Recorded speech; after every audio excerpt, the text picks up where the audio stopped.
Assalamualaikum warahmatullahi wabarakatuh. Alhamdulillahirrabbilalamin. Salatu wassalamu ala asrafil anbiya wal mursalin Sayyidina Muhammadin wa ala alihi wa sahbihi ajma'in. Amma ba'd. Yang saya hormati rekan pemateri yang pada kesempatan kali ini sudah bergabung, dan juga kepada seluruh peserta kajian yang semoga dirahmati oleh Allah. Pertama-tama marilah kita panjatkan puja dan puji syukur kita kehadirat Allah Subhanahu wa taala yang mana telah memberikan kita rahmat serta hidayahnya sehingga kita dapat berkumpul melalui Google Meet ini dalam keadaan sehat walafiat. Salawat serta salam semoga tetap tercurah limpahkan kepada junjungan kita Nabi Agung Nabi besar Muhammad SAW yang mana nanti syafaatnya kita nantikan bila yaumil qiyamah nanti. Di sini sebelumnya perkenalkan saya Primujibur Rahman dari Siklus Universitas Jember akan memandu jalannya kajian pada kesempatan malam hari ini. Sebelum kita menuju ke pemateri kita, alangkah baiknya kita buka kajian pada kesempatan malam hari ini dengan doa agar apa yang menjadi tujuan kita bersama-sama dan mendapatkan ilmu yang barokah bisa terwujud. Amin, amin. Ala hadiniyah wa ala kulli nitin salihah. Ala sayyidina Mustafa Muhammad sallallahu alaihi wasallam. Al-Fatihah. A'udzu billahi minasyaitonir rajim. Bismillahirrahmanirrahim. Alhamdulillahirabbil alamin. Rahmanir rahim. Maliki yaumiddin. Iyyaka na'budu wa iyyaka nasta'in. Shiratal ladzina an'amta 'alaihim. Terima kasih. Untuk selanjutnya saya langsung kepada pemateri yang akan membimbing kita dan memberi sedikit ilmu pada kesempatan malam hari ini. Suara saya jelas? Alhamdulillah jelas. Bismillahirrahmanirrahim. Assalamualaikum warahmatullahi ta'ala wabarakatuh. Alhamdulillahil malikil haqqil mubin alladzi habana bil imani wal yaqin. Allahumma salli ala sayyidina Muhammadin khatimil anbiya wal mursalin wa ala alihi at-thayyibin wa ashabil akhbari ajma'in wa man tabi'ahum bi ihsan ila yaumiddin, amma ba'du. Pertama-tama mari kita panjatkan puji syukur kita kepada Allah Subhanahu wa taala yang mana kita bisa berkumpul pada kajian pada malam ini dalam keadaan sehat walafiat. Yang kedua, salawat serta salam terlimpahkan kepada junjungan kita Nabi besar Muhammad sallallahu alaihi wasallam. Mudah-mudahan kita semuanya mendapatkan syafaat beliau kelak di yaumil qiyamah. Amin Allahumma amin. Baiklah, pada kesempatan kali ini, kajian pada malam hari ini, para mahasiswa yang saya banggakan dan juga para jamaah semuanya, karena kajian pada malam ini tidak hanya disaksikan di sini, nanti juga ditampilkan di YouTube. Mudah-mudahan kajian ini menjadikan kajian yang bermanfaat bagi semuanya. Amin Allahumma amin.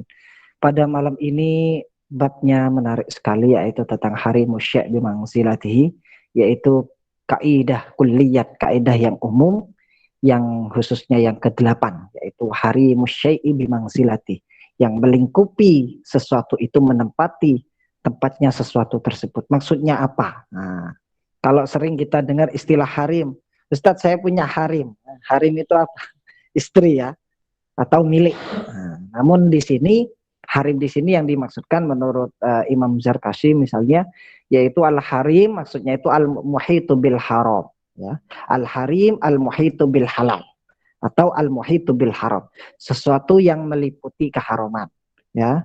Atau juga kalau bisa juga meliputi dengan kehalalan. Maksudnya bagaimana? Nah, ini saya kasih contoh saja biar agak mudah. Di dalam Al-Qur'an disebutkan harus ghuslul wajhi, ya. Membasuh muka ketika wudhu. Muka kan ini hanya ini saja. Namun ulama fikih itu mewajibkan seluruh muka. Ya, bagian-bagian muka yang pinggir-pinggir ini kena semua, ya.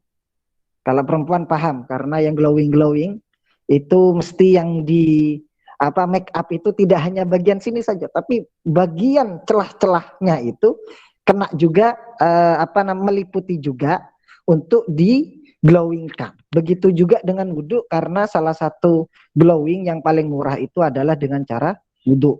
Nah ini barang siapa yang selalu wudhu, daimul wudhu, maka wajahnya akan bersinar ya. Nah, glowingnya mending pakai wudhu saja karena murah meriah ya. Gitu. Jadi aturan Al-Quran itu membasuh muka. Namun ulama fikih mewajibkan untuk seluruh muka. Kenapa? Karena terkena kaidah harimu syai'i bimangzilati. Sesuatu yang meliputi itu menempati pada hal tersebut. Misalnya ada aturan di kampus UNED, dilarang merusak properti yang ada di kelas. Misalnya seperti itu. Properti atau media semuanya yang ada di kelas dilarang merusak. Namun kalau di luar kelas apakah tidak boleh? Apakah boleh merusak? Misalnya di sana ada taman-taman, ada parkir, kemudian ada mahasiswa demo misalnya, kemudian menghancurkan yang ada. Nah, menghancurkan yang ada. Kenapa? Aturannya kan di dalam kelas yang tidak boleh, di luar kelas tidak termasuk. Nah, ini kalau menurut kaidah ini maka juga tidak boleh. Ya, kenapa? Karena sesuatu yang melingkupi sesuatu tersebut itu juga menjadi bagian dari sesuatu itu. Kalau hukumnya itu haram, dilarang, maka semua yang berkaitan di situ juga haram. Kalau di situ sunnah misalnya, apakah berlaku juga? Iya. Iktikaf itu di dalam masjid, ya. Di dalam masjid itu kan boleh. Anjurannya kan dalam masjid iktikaf. Namun di sebagian masjid itu apakah termasuk iktikaf? Iya, boleh termasuk iktikaf juga. Di serambi masjid kita niat iktikaf itu jadi. Kenapa? Karena masih meliputi masjid. Jadi semisal nanti ada yang keadaan haid atau junub kemudian masuk ke masjid, meskipun itu di ruang lingkupnya saja, di serambinya misalnya, itu tetap tidak boleh. Itu tetap tidak boleh. Dan ini banyak yang tidak tahu, sehingga perempuan kadang ikut kajian, ikut acara atau sekedar duduk-duduk saja itu tidak boleh di serambi masjid. Kenapa? Karena meliputi, ya, meliputi bagian dari masjid. Buktinya apa? Iktikaf saja itu boleh, meskipun itu hanya di serambi masjid, ya, di luar itu, di luar masjidnya. Kenapa? Karena masih tergolong ruang lingkupnya itu masih ruang lingkup masjid. Ya, kaidahnya harimu syai'i bimangzilati. Dari mana kaidah ini? Kaidah ini berasal dari hadisnya yang diriwayatkan Imam Bukhari Muslim, al halalu bayyinun wal haramu bayyinun. Halal itu adalah sesuatu yang jelas, wal haramu bayyinun, dan haram itu adalah sesuatu yang jelas. Wa bainahuma umurun mutasyabbihat la ya'lamuhunna katsirun minan nas. Dan keduanya itu adalah hal-hal yang masih bersifat samar, bersifat subhat, yang mana la ya'lamuhunna katsirun minan nas, yang tidak diketahui kebanyakan manusia. Ya, khususnya pada kaidah ini misalnya. Famanittaqo asyubhati faqadistabro'a lidinihi wa irdihi. Ya, barang siapa yang takut pada syubhat ini, maka dia itu telah benar-benar membersihkan dan menyucikan agamanya, ya. Membersihkan, baik juga menjaga kehormatan agamanya. Waman waqa'a fi syubhati waqa'a fil haram. Maka barang siapa yang terjerumus dalam syubhat tersebut, maka dia terjerumus dalam keharaman. Karo iyar ahaulal hama yushiku ayaqa'a fihi, ya. Laksana pengembala yang mengembala di sekitar tanah larangan, yang diragukan di dalam tanah tersebut adalah tanah milik orang lain, ya. Ada tanah sudah luas, namun biasanya kan gitu, ya, tanpa izin orang yang ngembala itu sering kadang tiba-tiba, meskipun hanya sekedar rumput, ya, meskipun hanya sekedar rumput, kadang tidak izin langsung, padahal itu adalah tanah milik orang lain, kan mencuri seperti itu. Kenapa? Karena itu liputan tanahnya itu masih milik orang lain. Maka berlakulah kalau haram itu maka haram, kalau itu sunnah juga sunnah, kalau makruh juga makruh, seperti itu. Kaidah ini bisa menjadi wajib, makruh maupun haram. Contohnya yang wajib apa? Misalnya membasuh muka tadi itu, kalau muka ya hanya muka ini yang terlihat saja, tapi ternyata ya sampai ke dagu ini harus dibasuh juga. Kalau ada jenggotnya maka bagaimana ya? Disela-selai, tetap disela-selai dengan air seperti itu. Itu wajib ya. Seperti itu. Kemudian bisa juga yang makruh. Contoh yang makruh dalam kaidah ini misalnya ya. Apa? Menutup lutut itu kan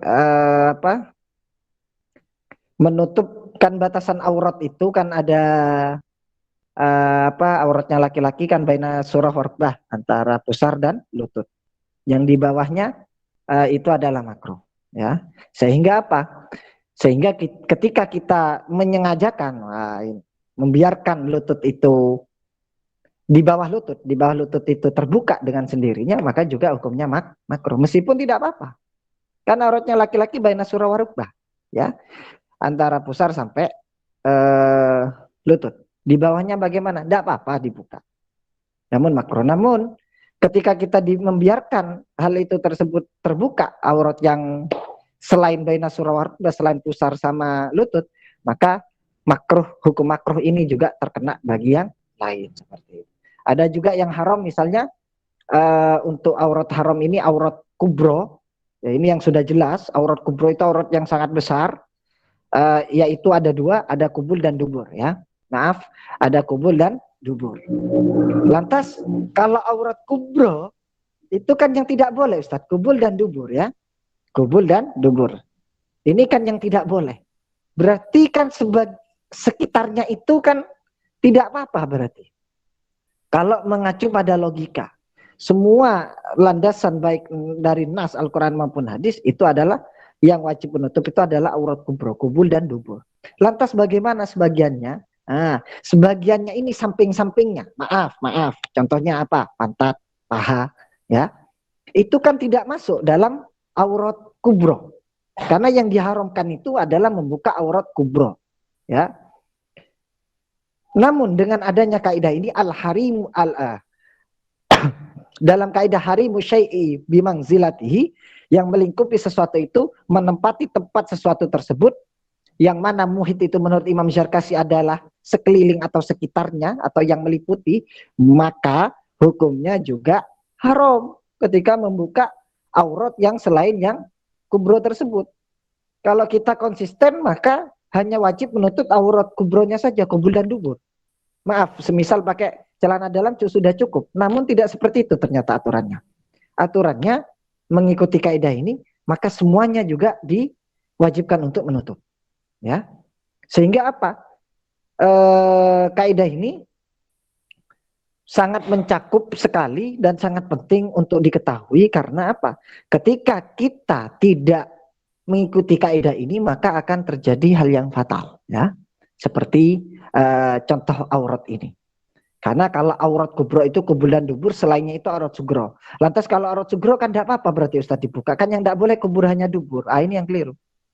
Terkena kaidah ini harimu syai' bimangzilatihi, maka di sekelilingnya baik paha maupun pantatnya juga wajib ditutupi, dan ketika ada yang melihat maka dosa. Seperti itu. Ya, kecuali ada pengecualian. Kecuali ketika sudah suami istri. Kecuali ketika sudah suami istri. Dubur itu tidak boleh. Maaf, dubur itu tidak boleh di apa-apakan, di istimta, istilahnya bersenang-senang. Meskipun itu istrinya, dubur ini tidak boleh haram. Jelas itu sudah, nasnya sangat jelas sekali. Namun, kaidah ini tidak berlaku. Harimu syai' bimangzilati, seperti yang saya katakan, ketika ada sesuatu yang haram A, maka sekitarnya A juga ikut haram. Ya, seperti contoh tadi aurat yang kubro.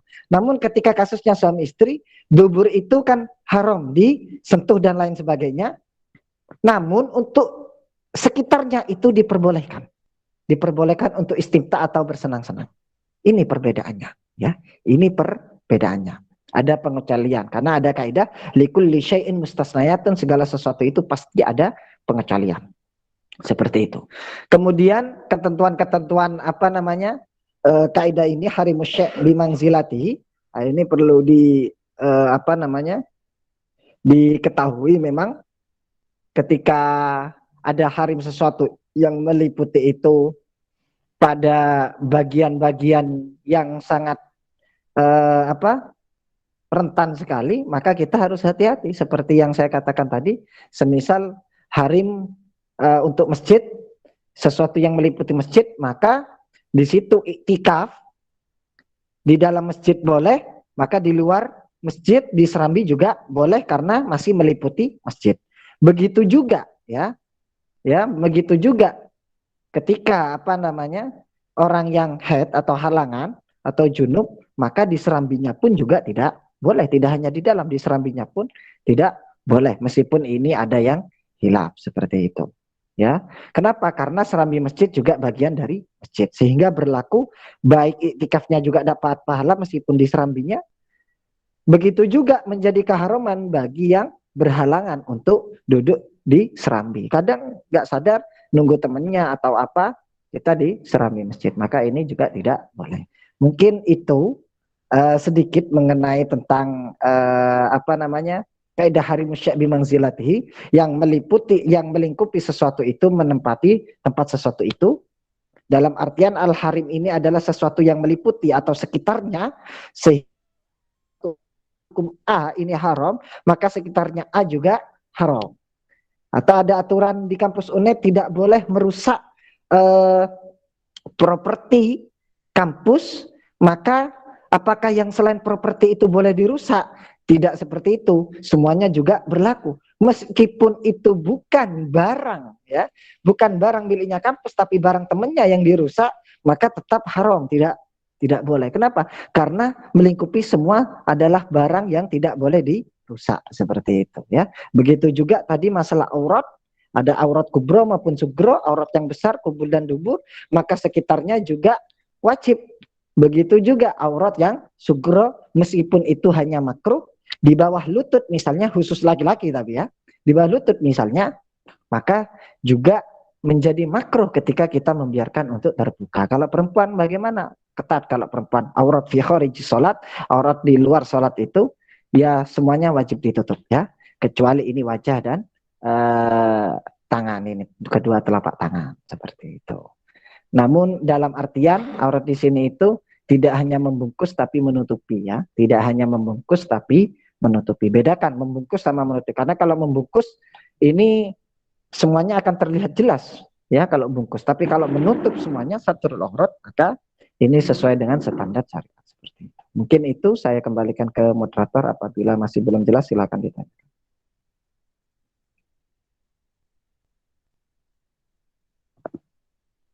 Saya kembalikan ke moderator ya.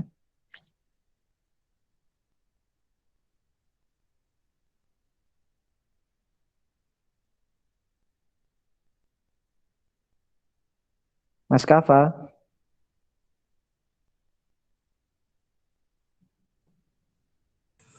Baik, silakan teman-teman yang ingin bertanya. Monggo.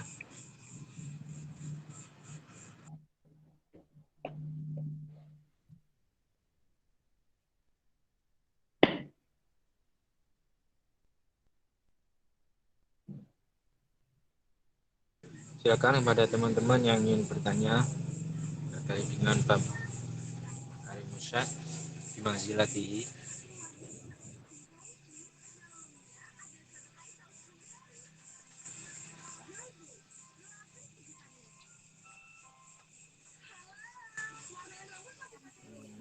Baik, assalamualaikum warahmatullahi wabarakatuh. Waalaikumsalam warahmatullahi wabarakatuh. Izin bertanya Ustadz. Silakan. Terkait ini Ustadz, model-model hijab itu Ustadz. Nah, Iya. apakah boleh keseluruhan model-model hijab itu diterapkan atau hanya beberapa saja Ustadz? Iya. Masalah hijab, masalah aurat, ini sangat ketat sekali, khususnya bagi perempuannya. Aurat itu ada dua, ada aurat fi waktu sholat, aurat ketika sholat, ada yang kharij sholat, ada yang di luar sholat.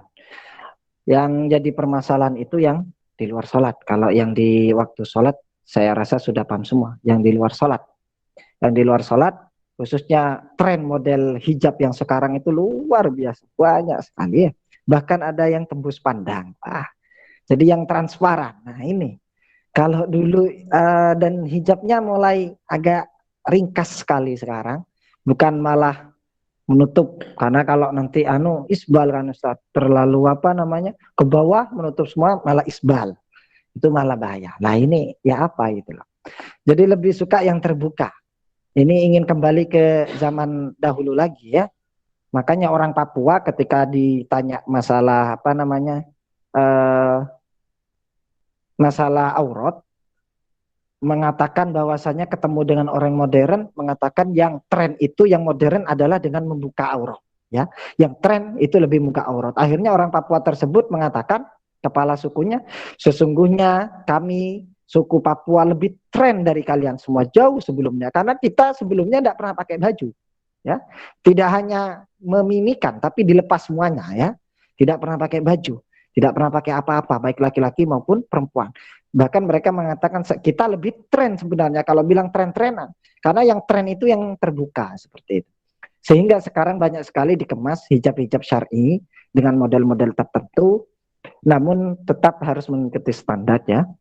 Standarnya itu bukan membungkus tapi menutupi. Karena kalau hanya membungkus maka nanti lekak-lekuknya itu akan kelihatan ya.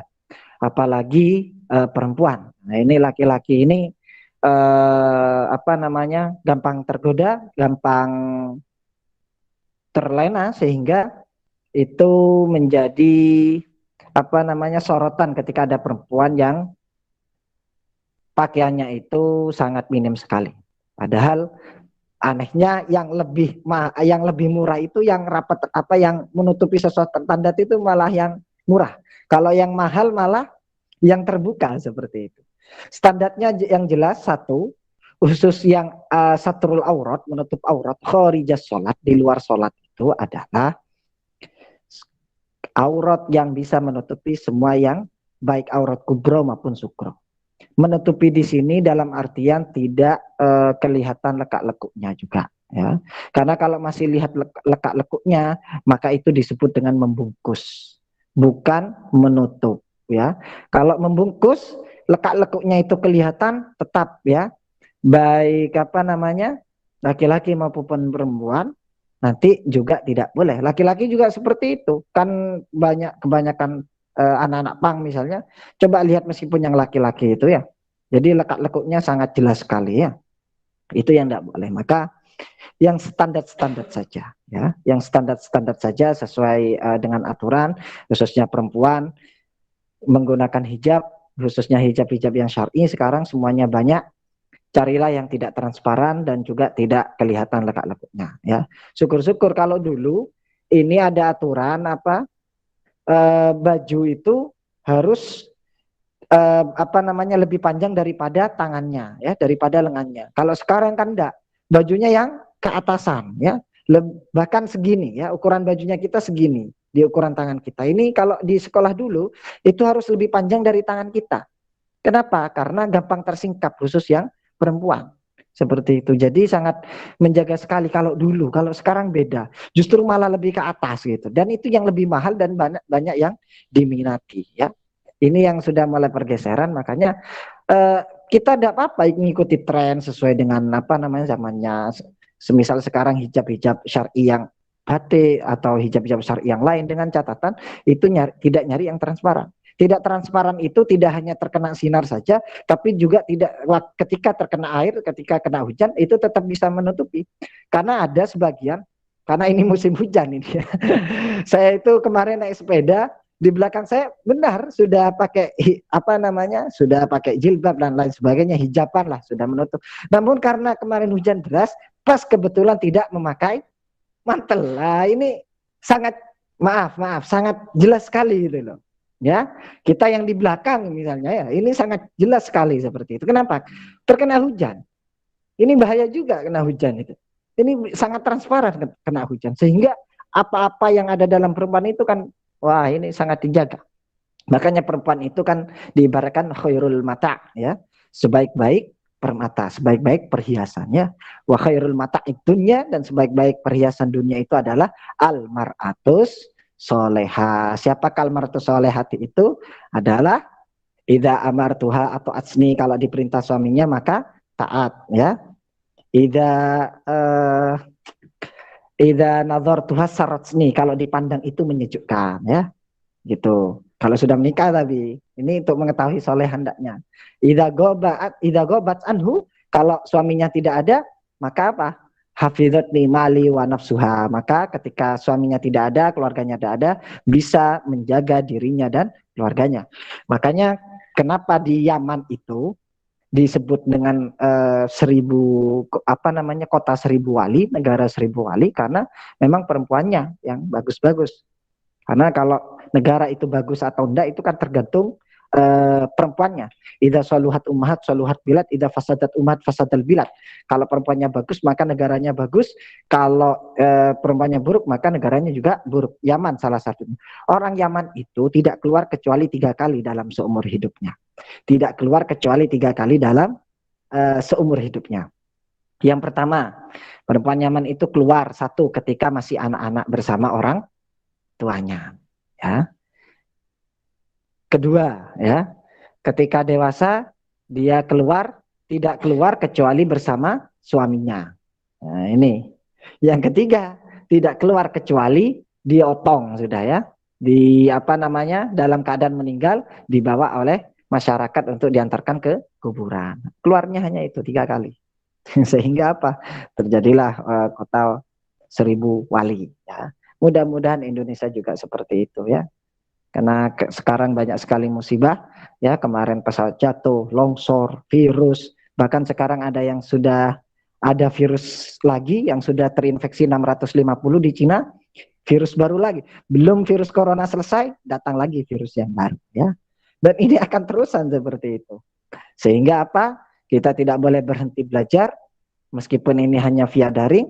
Karena yang dilarang itu di sekolahan di kampus, di dunia pendidikan sangat ketat sekali. Meskipun di mall itu tidak apa-apa ya, namun di dunia pendidikan itu dilarang. Oleh karena itu semangat kita harus terus ya, tidak lantas kita pas menyerah, tidak lantas kita tidak semangat gara-gara ini. Mari kita terus belajar dan semangat untuk mengikuti kajian, salah satunya kajian fikih kontemporer yang diadakan Fakultas Hukum ini. Mudah-mudahan bermanfaat. Wallahu a'lam bishawab.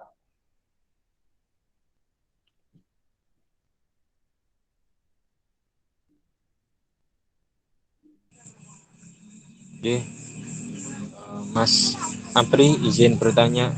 Ini Ustaz ingin mengonfirmasi, berarti kaidah ini berkaitan dengan ya Ustaz? Malayutimul wajib ilabi bahwa wajib itu ya Ustaz? Iya. Tapi malayutimul wajib bahwa ilabi bahwa wajib itu lebih cenderung pada hal yang wajib. Lebih cenderung pada hukum yang wajib. Ini umum.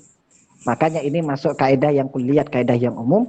Tidak hanya sesuatu yang wajib, tapi juga sesuatu yang makruh, sunnah maupun yang haram. Seperti itu.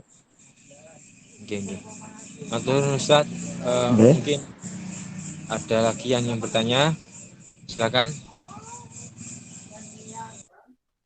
Baik, Ustadz mau tanya lagi, Ustadz. Enggak, terakhir ya. Iya, Ustadz. Berarti untuk yang perempuan ini memakai pakaian yang berwarna gelap itu lebih diutamakan ya, Ustadz? Iya. Iya. Lebih diutamakan kenapa? Karena gelap tidak harus hitam ya. Banyak loh gelap itu ya. Karena apa? Dalam rangka menutup ya. Standarnya yang penting yang jelas itu tidak membungkus tapi menutup, dan auratnya sangat ketat sekali, seluruh anggota badan ya, jami'i badaniha, kalau bahasanya di kitab itu jami'i badaniha, seluruh anggota badannya kecuali ini, tangan sama muka. Namun kalau mazhabnya Imam Syafi'i yang lebih afdol itu pakai cadar ya. Meskipun itu tidak wajib ya. Yang pakai cadar tidak apa-apa, nggak pakai juga tidak apa-apa.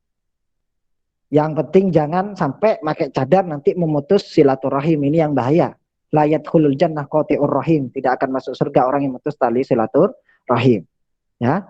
Gara-gara pakai cadar kita tidak mau kumpul lagi sama teman kita. Gara-gara pakai cadar tidak mau ikut kajian. Gara-gara cadar tidak mau istighosahan. Gara-gara cadar kita menyalahkan semua orang tua.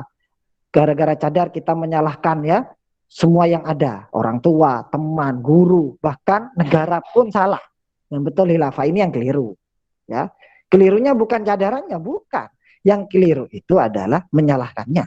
Sehingga kemarin waktu saya ikut pelatihan sertifikasi dai itu yang diadakan Kemenak waktu itu, mereka mengatakan yang badan anti teroris, kenapa Ustadz kok yang sering muncul itu yang bercadar-cadar, yang bunuh diri, terus yang jenggot-jenggot, sehingga mereka ngeklaim bahwasanya orang yang berjenggot-jenggot sama yang bercadar itu adalah teroris. Tidak, ya, itu malah ciri khasnya Islam, itu hanya farming agar Islamnya itu down, padahal tidak seperti itu. Sunnah, jenggot sunnah, ya, kemudian cadar juga bagus, ya, tergantung mazhabnya siapa, bahkan wajib misalnya. Namun itu tidak menjadi suatu yang harus kita lakukan karena mazhab itu banyak, tidak hanya satu. Ya, ini yang perlu diketahui. Yang jelas, yang tidak bercadar juga jangan nyalakan yang bercadar jangan nyalakan yang tidak bercadar. Yang penting sama-sama menutup aurat. Ya, makanya ketika kalian ada teman yang tidak mau dengan aktivitas kalian, tidak mau tawasul, tidak mau tahlil, tidak mau istighosah dan kajian dan lain sebagainya, ya itu perlu dinasehati, ya. Silahkan kalian ikuti, sudah sesuai keyakinan masing-masing, kita ngikuti, ya. Kita kalau dianggap tidak kembali kepada Al-Quran dan Sunnah itu keliru, karena kita tiap hari memang kajiannya Al-Quran, Sunnah, ya, kaidah-kaidah.